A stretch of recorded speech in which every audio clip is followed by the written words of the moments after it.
Heavenly Father, thank you for this time that you've given us to come together as your people. For we know that where two or three gather in your name, that you are there amongst us, and we know that you are here with us, Lord. Forgive us for our weaknesses, and we know that we fail from time to time, but you never give up on us, Lord, and for that we're so grateful. Thank you for another week that you've given us. Help us to rest not just from our labor, but from our worries, our fears, our concerns, our doubts. And help us to be able to be more spiritual day by day. Forgive us, Father, if we have offended you or anyone else, but help us, Lord, to be able to be better people day by day. Thank you for the health that you have granted us, for those of us that have gotten better and healthier. And even thank you, Lord, for the time that you've given us trials and burdens to bear, for we know that you will in some way magnify yourself among us, even in the midst of trials and problems that we face. And so we ask that you bless everything that we try to do this morning, that you will bless those of us that are making the effort to do the work that you have set for us to do. For we know that we're not worshiping or serving man, but serving you. And we use your people as a way to be able to show our affection and love for you. So be with us, Lord, throughout the rest of our time together, and encourage us day by day, Lord, as you reveal yourself among us and try to do the very best that you can to direct us.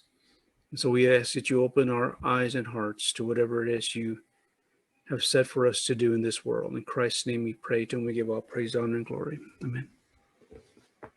Amen.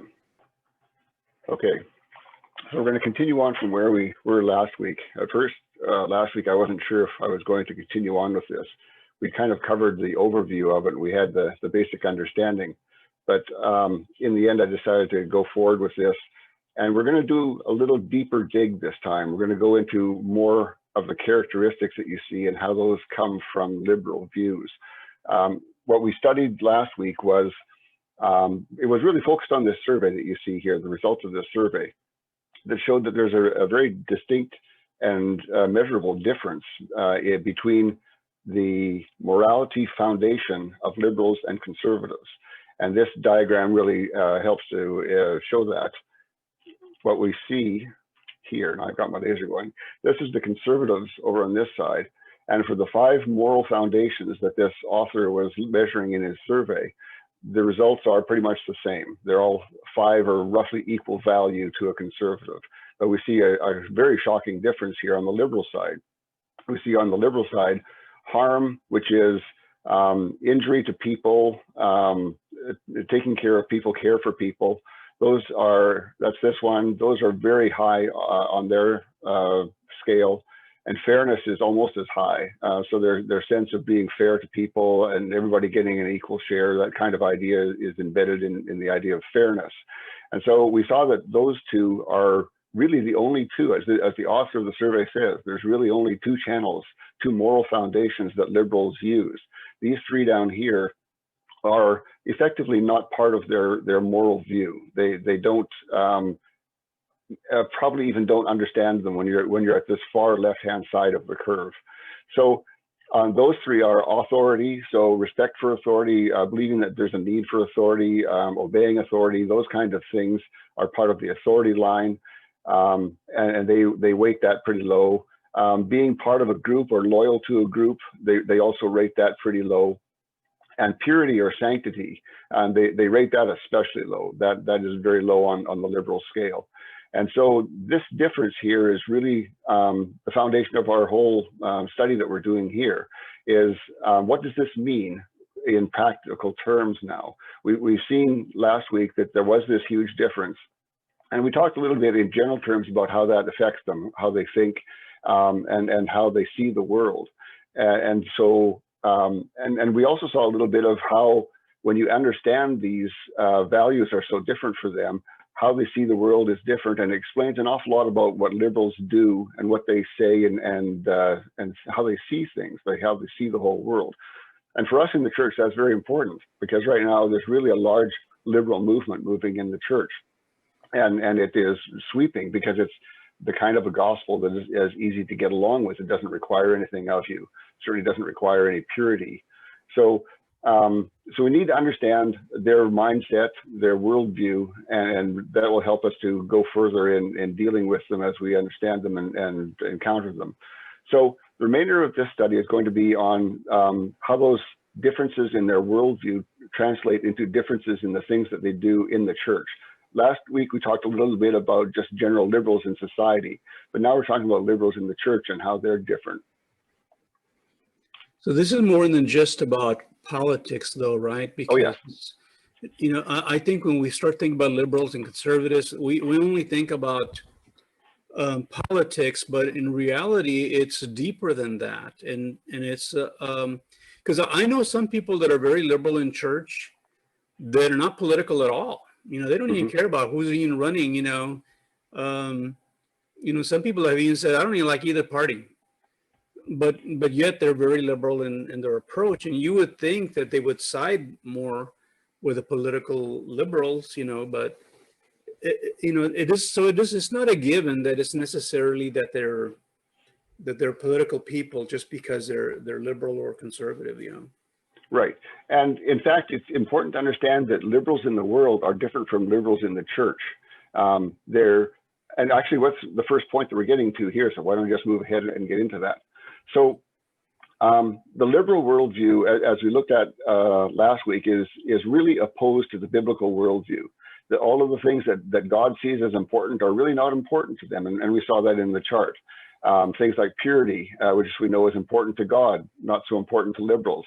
And so the general liberal worldview is opposed to the biblical worldview. And that's not to say that the conservative worldview is directly in line with the biblical worldview.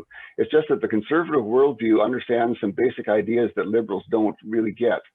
And that is absolute rights and absolute wrongs and absolute truths are kind of a big part of that. And that these things are unchanging and they don't change with time. And so a conservative has that kind of a foundation that he starts with. And so it's much easier for a conservative to adopt Christianity because those are also the foundations of Christianity, that there is one truth. There is God who is the truth, and there are rights and there are wrongs, and those are absolute things. And so it's a more natural transition for a conservative to move into a biblical worldview than for a liberal to move into a biblical worldview because they don't accept those things. They're into moral relativism and things like that. And they don't accept the ideas that there is one standard and of right and wrong. Those kind of things are really a problem for them to even understand in many cases. So what we saw last week and we're reviewing here is that the liberal worldview is really very different and opposed to the biblical worldview. And therefore, Christian liberals need to find some sort of a way to get these two worldviews together. They have to take something from the liberal worldview. It's impossible to really drop your liberal worldview, and you have to mix it with the biblical worldview in some way that makes sense to you. And the result of that is that different people do it in different ways. And so essentially, they kind of pick and choose what they're going to accept as their worldview. And it's going to be a combination of the liberal worldview and the biblical worldview. And so what you do see in liberal churches is that there are different people with different views on things entirely. And they all accept that as just perfectly fine and normal. Whereas generally conservatives accept only the biblical worldview and use only the Bible as our reference. So that's kind of the big difference that we saw last week in that. And their very nature, that liberal worldview nature, and we don't know how that nature comes or even when it comes. Is that something that happens to you during childhood when that kind of formalizes and becomes a consistent view? Does it happen earlier in life? Are you born with it? I don't think that anybody knows the answer to those questions. But nonetheless, by the time they're an adult, that view seems to be very entrenched and not something that can be changed easily. And so that very nature that they have by that time tends to pull them away from God because it is so opposed to a biblical worldview. And because they don't accept things like absolutes, it's easy for them to slip away. And that's what you tend to see with liberals is as time goes on, they slip further and further away in small steps and slowly away.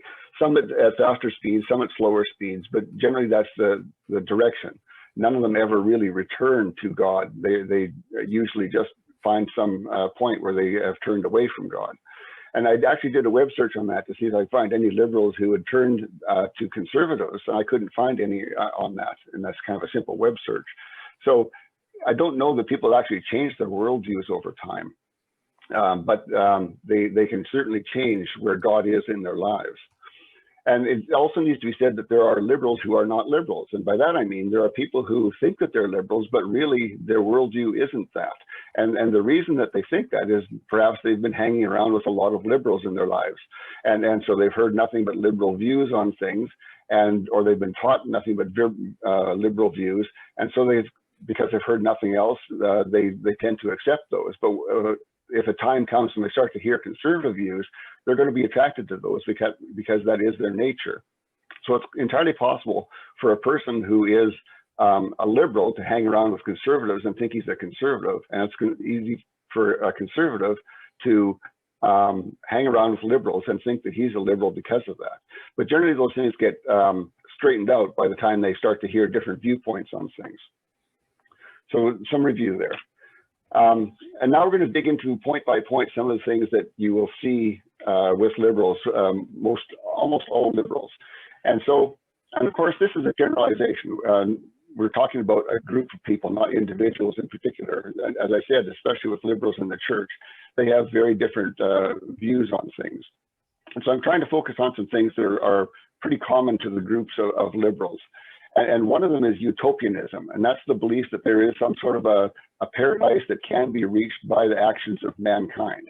And so they believe that they can build this utopian society where everything is perfect and nobody gets hurt and everybody is never offended. And that idea of it being possible to do such a thing is very strong with liberals, and not just in the church. So it comes from some premises that they kind of accept, just part of their nature, but also part of what they learn, I think. And that is that they're not satisfied with the world that they live in. And so they see that this world is full of harm and unfairness, and there are too many rules. They don't like rules. And so all those limitations, they don't like that sort of thing. And so they find themselves very unsatisfied with the world that they're living in. And then they say to themselves, I know that a better world is possible. There just has to be a world that is possible. And so once they've taken those two steps, they take the next step and they say, I know how to take us to that world, that perfect world. And so this desire for new experiences and change that we talked about last week with them drives them forward to try to move them towards creating this utopian society, this man-made utopian society. We're not talking about heaven that God has taught about. We're talking about something man-made here. And so for worldly liberals, that utopia is socialism. And despite the fact that socialism has failed and killed thousands of people in brutal totalitarians throughout all of history, they still believe that socialism is that answer. It's going to be that perfect utopian society where nobody has less than anybody else and everybody's happy. And this utopian idea is very strong, as you've probably seen it and know it yourselves. And so this utopianism also comes into the church in a different form. In the church, it's generally the idea that Jesus cannot come until the church has converted most of the people of the world. And if you say, boy, I don't remember seeing that in the Bible, yeah, you don't. But that was actually taught in our previous church in some very subtle ways. You had to really be listening to hear those. But it was talked about that idea that Jesus wouldn't come until the Christians had converted most of the people, not all of the people, but most of the people. And there's a passage in Luke that gets twisted around to kind of say that if you twist it around. And still, it's a man-made utopia. And the flaw in a man-made utopia is it's made by imperfect people for imperfect people. How can that be possible? How can you create a perfect world? How can imperfect people create an imperfect world? And wouldn't it require perfect people to live in it? If you have a perfect world and you have imperfect people living in it, it's just going to destroy your perfect world. So this whole idea of a utopia doesn't require just a utopian society. It requires utopian people. And people just aren't like that. Nonetheless, liberals do tend to believe that. They believe that people are basically good and from birth they're basically good, but a bad society corrupts them and makes them bad. And that's not a biblical view either. We know that the Bible teaches that we are bad from birth, and we don't get any better without God's help. So utopianism is a big part in the church, as well as is in out of church liberals. And this utopian idea of man creating or converting most of the people in the world before Jesus comes is contradicted by a lot of stuff in Old Testament prophecy and in New Testament prophecy as well. In fact, what it says, especially in the Old Testament prophecy, it talks about God's people, Christians and Jews, being persecuted and killed off almost to the point of extinction. And so it doesn't talk about anything where suddenly there's a whole bunch of Christians that come up and then Jesus comes. So you can't find that in prophecy anywhere. Nonetheless, what they do there is one of the things that they do there is they simply state that because the Jews killed Jesus, then all the Old Testament prophecies were canceled. And that can't be true. Can anyone think of a verse from the New Testament that repeats an Old Testament prophecy?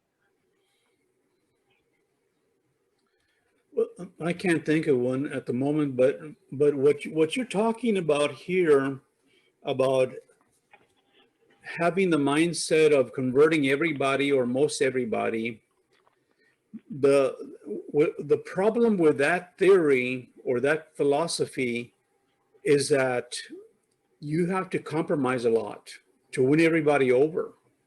See, that's a hang up to that.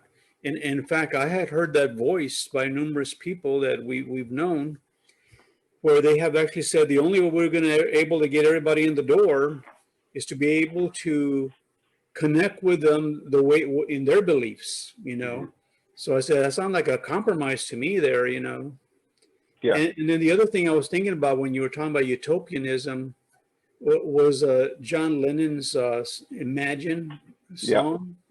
Yeah. Like imagine there's no heaven and no hell below us. And I hope someday you'll join us, he was talking about, So, and it's kind of funny now, but people still live by that. They still believe in that. So that's kind of weird, Yeah, it's interesting. There is a couple places in the New Testament, and I can't really expect that you'd bring them to mind, but I just gave you a chance there. But there is one place where Jesus talks about Daniel the prophet and what he prophesied that was going to be in Jesus' future.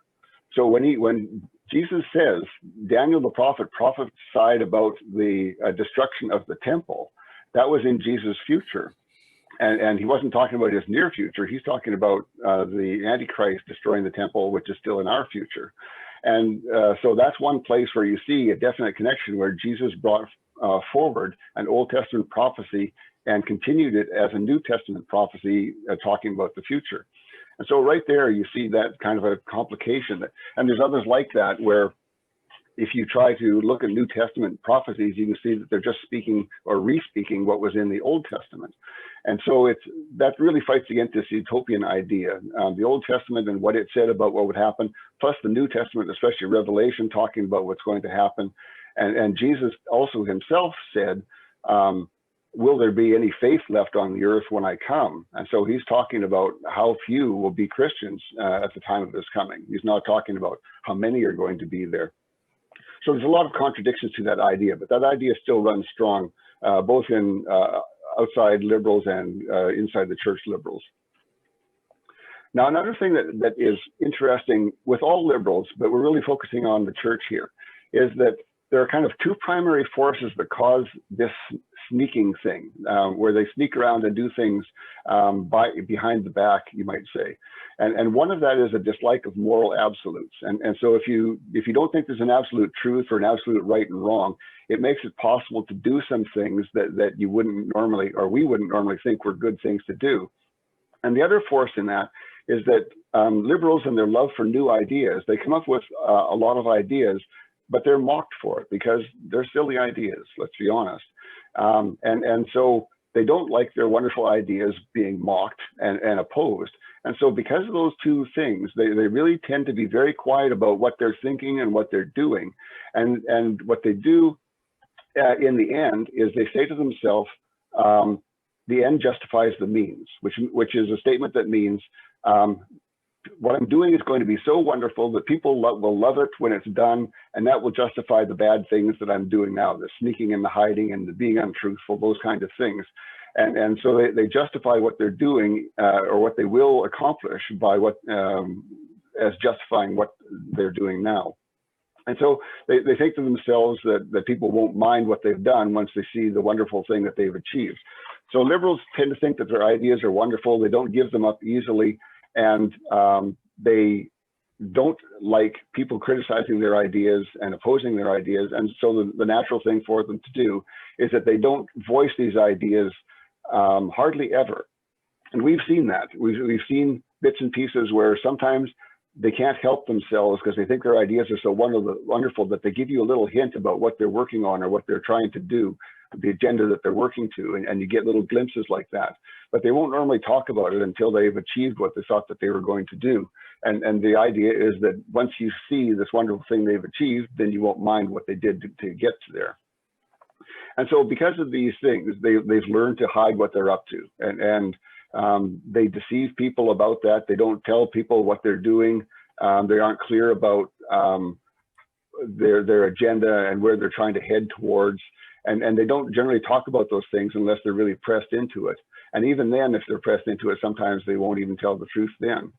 And if you remember that one video that we watched quite a few weeks ago, maybe a couple months ago now, she talked about a pastor in a church who was doing that same thing. He was picking out select people to go to this special study group that he had formed. And this study group was a very liberal group that he had formed. And he was only inviting those people that he thought would be like-minded or would be ready to hear that kind of a thing. And so they tend to join with other like-minded people that they can find in the church and kind of form a little underground cabal of people who are working towards some agenda. And by doing these things, they keep moving that agenda forward slowly in the background. And people generally don't see what's happening until they think that they have achieved their goals. And then they say, aha, here's this wonderful thing that I've done. Don't you just love it? So, and that we've seen this kind of thing going on as well. And it isn't, it's a characteristic of liberalism and their desire to see their wonderful ideas move forward.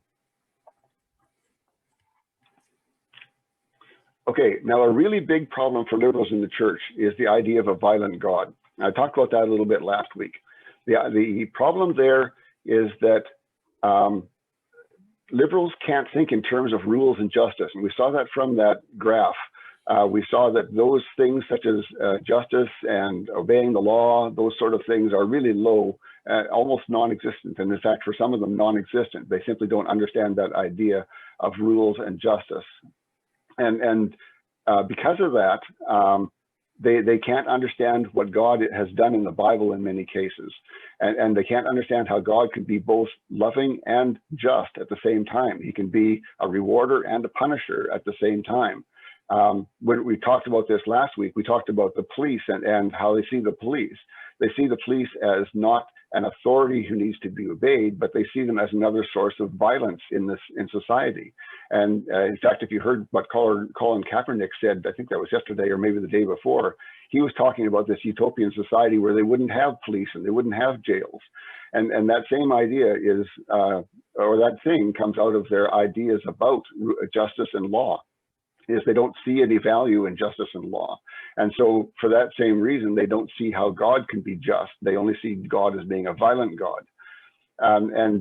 But we know that you can't have love without justice. In fact, it's hard to imagine any parent that can't understand that idea that you have to discipline your children sometimes. You reward them when they're good, you discipline them when they're bad, and that seems like a natural idea, but it's not that way for all liberals. And so justice is really one of the ways that love is expressed. You express your love for your children by disciplining them. And the Bible talks about that too. It says God disciplines us in the same way for us. We don't enjoy that discipline, but it's for our own good. And so these kind of ideas are very easy for conservatives to grasp because we do have that foundational understanding of absolute rights and wrongs and justice and truth, those sort of things. But it's a very difficult thing for a liberal to understand. And so liberals instead want a God who is caring and would never harm anyone. And that's their picture of God. And so they really, really struggle, especially with the Old Testament God. Well, not that there's two different gods, but the God that's depicted in the Old Testament. And they see him ordering the killing of people in Canaan. Remember when Israelites moved into Canaan, which would become the land of Israel? They wiped out people after people, completely off the face of the earth, including women and children. And that's particularly offensive to a liberal, that innocents like that would be involved in their slaughtering. And God also slaughtered the Israelites with plagues sometimes because of the things that they had done. And then that's looking in the past. Looking to in the forward, they also have trouble with the idea that God would eternally torment people who have rejected him in this life. They simply don't see that as just, as much as they can understand just. And so those three things are really big hangups for liberals. And I talked a little bit last week about that when you hear stories about perhaps a pastor who has left the church, left God, or sometimes it's a music director or a musician, when you see those people, if you dig a little deeper, you will find out that one of these three reasons is the reason why they've decided they can't stand God and they're getting out of the God business. And if you, I have studies on that, but I won't go to that. But that you'll find that to be the factor in all cases. And it turns out that the person really had liberal views deep inside and couldn't reconcile that violent God with the God that he wanted to see. And we saw this in the previous church too. The pastor there many times talked about how he just couldn't grasp how God could be so violent in the Old Testament. That was something he just couldn't understand. And it's a God that isn't comprehensible for him. Other liberals have even worse trouble with that. For him, it's just I don't understand the God of the Old Testament. He's so violent and mean and cruel, all those sorts of things. He really struggles with the idea of that Old Testament depiction of God. And so, how do they deal with that God who is so ungodly as they see it? And there's a number of different things that they do to try to work around this problem of a violent God. And one of them is when it comes down to the people in Canaan and the Israelites who were slaughtered in the past, as we saw with the pastor in the previous church, for him, it was just a head-scratching mystery. He just couldn't understand that God, couldn't grasp that, couldn't get his head around it. And it was a problem for him. But that's as far as he took it. But there are others who take it a lot further than that. Some of them, and there's actually a book here called Crucifixion of the Warrior God, interpreting the Old Testament's violent portraits of God in light of the cross. And so what that title is saying is, how do you reconcile Jesus on the cross with the violent portraits of God in the Old Testament? And what this author came up with, and he's not the only one with this kind of an idea, is that God never ordered the killings in the Old Testament. It was all Moses, and Moses said that God told him to do it, but it was really just Moses.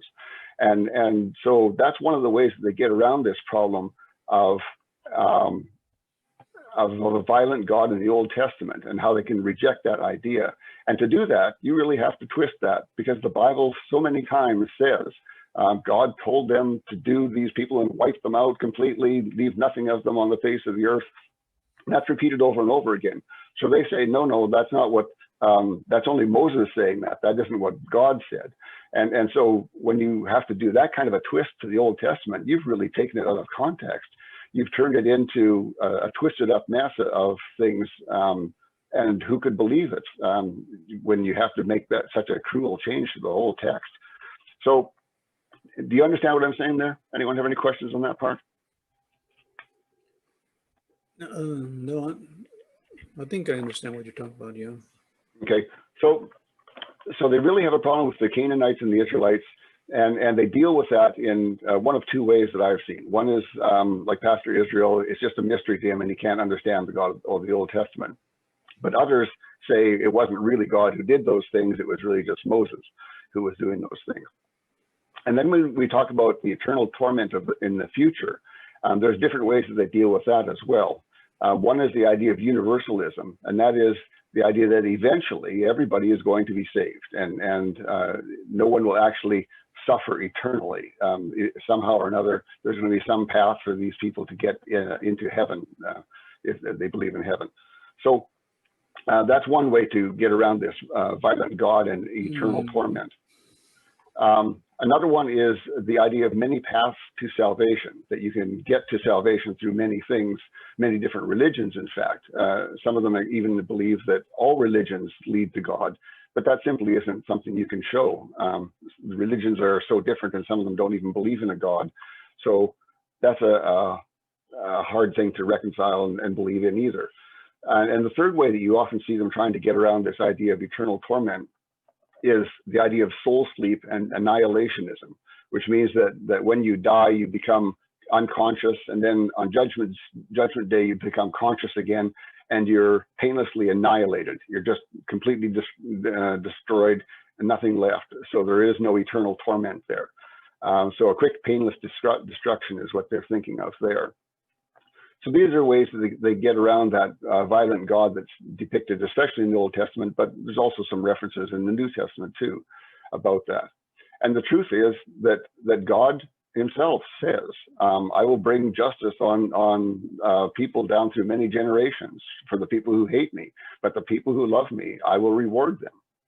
So the evidence is there that God is at the same time both a just God and a good God. And it's hard for them to put those pieces together for the reasons I was describing earlier.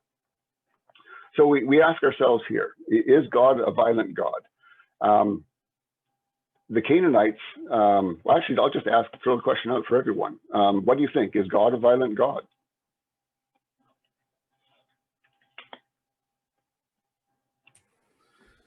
Well, I'm sure he can be seen as one, but he is a reflection of who we are, though. If we are a loving people, he's a loving God. And if we are an evil people, then he's a judgmental God.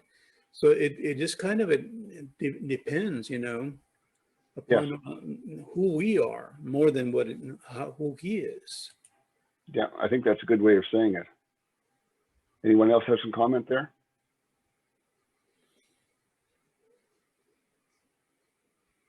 Okay, we'll move on then.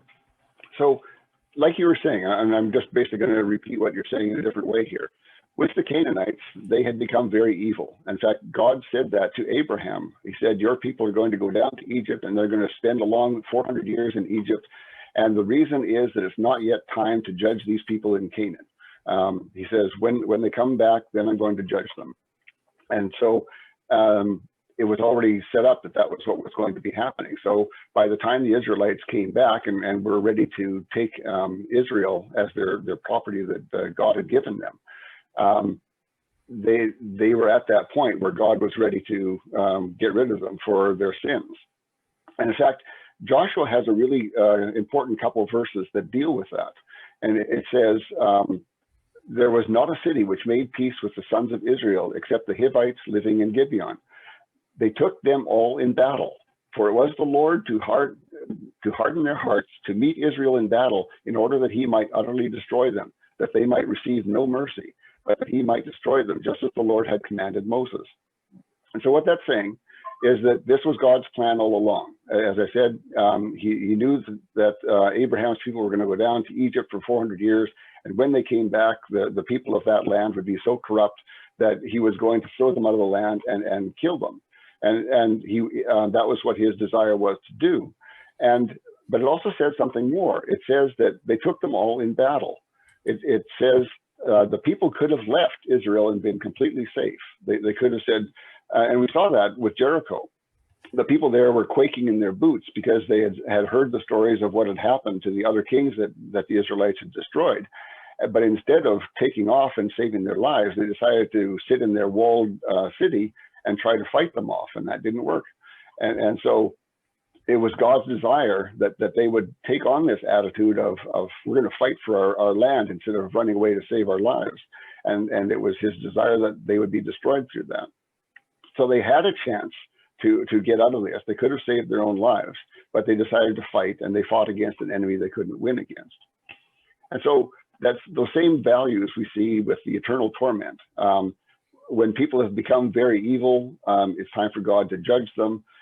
They've had a chance, but they've rejected God. And so God is just in what he does, in his judgment of eternal torment for them. Now it's a difficult thing even for us to understand these things. None of us likes the idea of people being hurt or destroyed or slaughtered, none of those things. And so it's a bit difficult for us. So imagine how much worse it is for a liberal who really struggles with the whole idea of anybody suffering at all and can't understand a God who would do that. So this violent God is a really big factor among liberals in the church. Okay, another thing, liberals in the church, the rich, the poor, and the poorer. Because the liberals have a very strong desire for fairness, and we saw that in that chart. Fairness was very high on the chart, but justice is very low. The result is that they have a desire for equality, and they believe that equality can be achieved. And so this desire for equality and desire for everyone to have equal amounts of everything in terms of wealth and in other things results in them having a guilt whenever they have more than someone else. So if they have more stuff than some other person, they feel guilty about that because they think that everybody should have equal amounts of everything. And the name for this is white liberal guilt. That's the name that came out of the 80s, I think. Maybe even before then, I'm not sure. But it is that idea of being guilty because you have something more than someone else.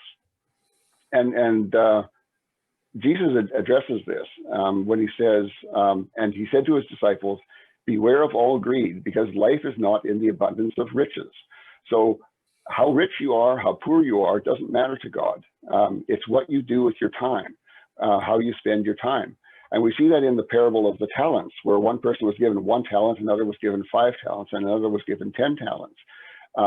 The correct answer was not for the guy who had the 10 talents to give 5 of his talents to the guy with 1 talent. It was for each of them to invest what they had and get the most from what they had and bring that back to the master. And so the Bible really contends against this idea that there should be equality in the world. And we see that, just the nature of the world. The world is not fair, the world is not equal. Nonetheless, liberals believe that it can be made equal, and that's one of their great goals to achieve. So, we have to ask the question, does God bless people so that they can feel guilty? Because that would be the natural outcome. If God blessed anybody with financial success, the result would be that they felt guilty. And I'm sure that would be not what God was hoping to do. And so also dealing with the question of the rich and the poor, giving to the poor or giving to the poorer than me. And this is an important thing. Churches sometimes get this mixed up, and especially liberal churches. You can give to the poor, which is a very biblical idea. It's all over the place.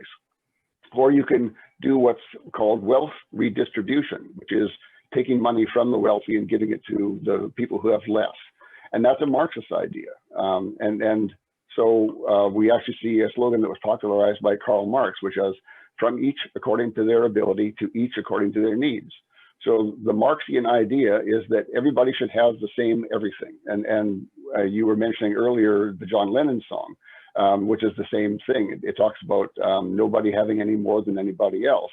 No one having any reason to fight with anybody because they all have the same stuff. So we see that there is these two different approaches to giving. And in fact, the socialist Karl Marx approach is generally not giving, it's generally taking by a government and giving it to somebody else. But churches sometimes do both of those things. One of them is that if someone comes to the church and says, I'm in financial troubles, I really need some help, they will actually get together with that person and talk about their finances and get their financial records together, and they'll try to help that person gain control of his financial situation. They won't just throw money at the problem. And that's biblical. If they really are poor and they're really stuck, the church should do what it can to help them. But what churches also often do is they also give things away to people who are not poor. And in that case, they're tending more towards a wealth redistribution thing. And we've seen both of those things in action. It is giving things to people who are not poor, but they're poorer than me. And that really isn't a biblical idea. So that's another thing you often see with liberals and liberal churches. Any comments on that one? It seems like, I don't know.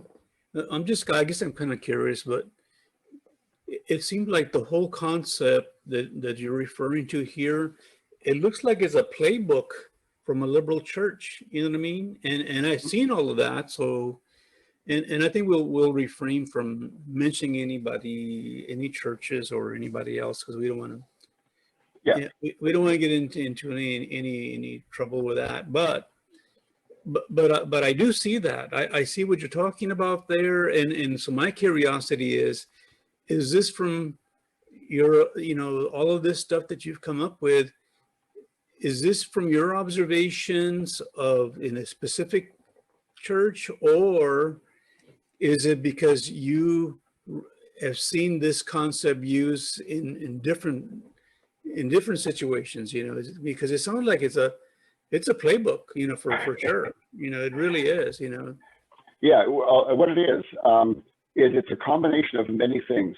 A big part of it is the graph that we had from that survey that allows us to understand why they do those things.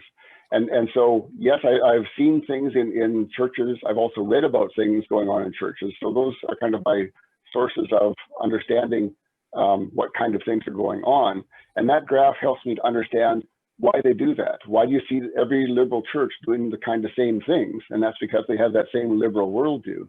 And so once you understand the liberal worldview, it helps to make sense of why they do the things that they do.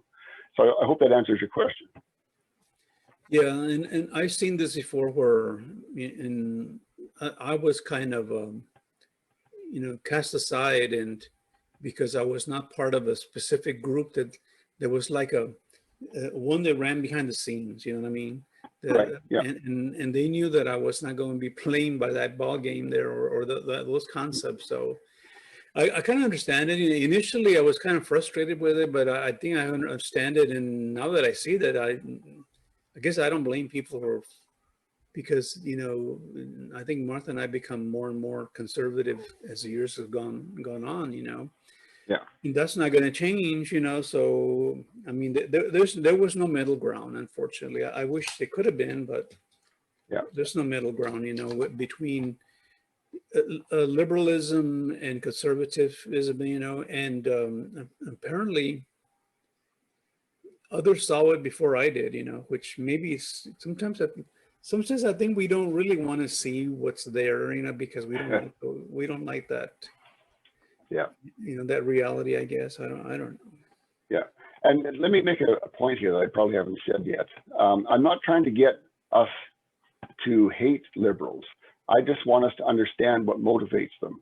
And that, I think, will help us to understand why they do those things. And it'll also help us to understand what things they do and to see them, because as we've been talking about, one of the things that they tend to do is they tend to hide and sneak around in the background. And so when we are able to see these things, we'll have a better idea of, oh, this is a sign that there might be something going on. So hopefully it'll open our eyes a little bit in this. But yeah, I'm not trying to promote any sort of hatred, just understanding. Yeah, I totally agree with that. I struggle with that, because I teach in an institution where a great majority are very liberal people, and they know. I don't know what it is, but the science people and the computer science people and the math people, which tend to be more logical and pragmatic, they tend to be very conservative. And so what they wound up doing is they put us all in one building and they isolated us from everybody else, But the interesting thing is I get along with them okay, and I don't hate on them or nothing like that, And I think that's important. I'm glad you mentioned that, because I struggle with that. I don't want to hate anybody. I don't just because they're different from me, or maybe they'll get it someday, and maybe they won't. I don't know, but that's not for me to judge, you know, and Right. so I kind of commend them in God's hands, and hopefully they'll get it right someday. Okay, as I knew would happen, I've got too much information here, and my time is pretty much up. So I'm just going to try and skip through a couple things. What would be good here? Okay, this one on doctrine, I think we'll just try to do pretty quickly. As we've said before, liberals generally don't like to be confined by rules. They find rules confining. Rules stop them from doing the things that they want to do. So liberals in the church generally have that same view, but they see the rules as interfering with their goal of growing the church. And so they would like to, as the pastor was saying, open up the church doctrinally so that it would admit more people. But the doctrine of the church that they're within generally restricts them from doing that. So they have a problem with that. So they find doctrine to be a limiting factor and not something that keeps people on the right path or helps you to understand your church. And so they struggle with doctrine and doctrinal statements generally. And this goes back to their little interest in absolutes of right and wrong and truth. They prefer not to set rules on people. And that results, as I said many times before, in a church where everybody believes whatever they want to believe and nobody really cares about that. And I've talked about some liberal churches that I've read about on the web. And these are a couple quotes that come from a very liberal church. And the first thing in their kind of definition of what the church is, they call themselves a progressive spiritual community where how you live is more important than what you believe. And then in more detail, when they talk about their statement of faith, or actually they didn't have a statement of faith on their webpage, they said in 2003, when we gathered together to begin writing a statement of faith, we experienced firsthand what statements of belief do. In the same moment that they identify a group, they separate it from others. They see separation as a bad thing. So, i.e., beliefs divide people into those who belong and those who don't belong, those on the inside and those on the outside. And so we discovered that we would rather create a document articulating how we wanted to live. We felt it reflected an aspect of our Christian roots in the early communities who shared what they had and became known for how they loved. Okay, when you look at that carefully, if you just kind of go through it, it's nice and smooth and it sounds nice. But it really hides a truth that God's word is not the basis for their lives. They want to open up the doctrine to accept anybody, and they don't really care about any people who believe something different than what they believe or what even in the Bible is. And that's a doctrine should be just a little subset of what the Bible says. So when they say that beliefs divide people, as you've known probably from society, liberals don't like those divisions between people. They have a problem with dividing people up that way. So you're seeing that in this statement that they made. And so anything that's divisive, they're really against. And you see that there. And there's another part of this that's actually kind of interesting. And that's the idea that the early Christian communities were somehow different than the Christian churches. And we've seen the pastor in the old church talk about that many times too, about that first early church in Jerusalem being somehow a socialist utopia. That should have been the model for everybody, but somehow none of the other churches ever took that on as a model. I'm not going to go down that road, but this gives you an insight into how they see things according to doctrine. Okay, so skipping along real quick. Oh, there's the early church. We won't go into that. Legalism. We'll touch on that one. In a liberal church, there probably isn't a greater sin than legalism, and you certainly hear that as the sin that's preached against most. And I think some of us know that. But the definition that they use for legalism is different than the real definition.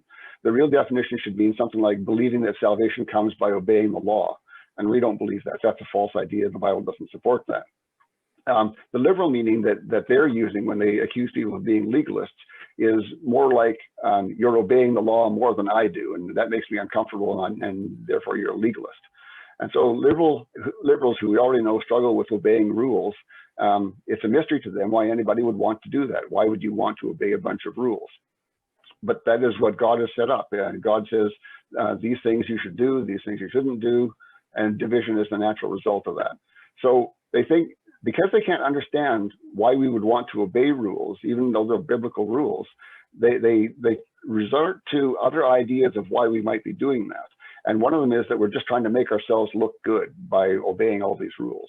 And another one is that they think we do it because we want to feel that we're better than other people. And both of those should be wrong. None of those should be any reason why we obey the Bible, obey God. We should always be doing it because that's what God said to do. And so we do that because of that and for no other reason.